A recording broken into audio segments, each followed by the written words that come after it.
মদিনার পথের ধুলি মাখতাম আমি পেলে সুরমা বলি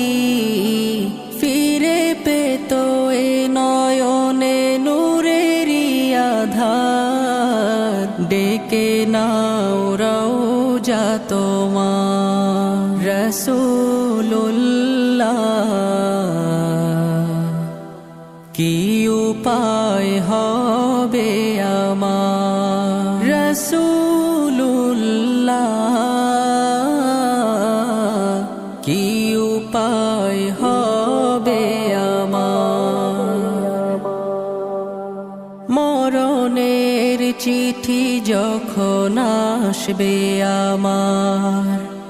কালিমার তালকিন দিও বারে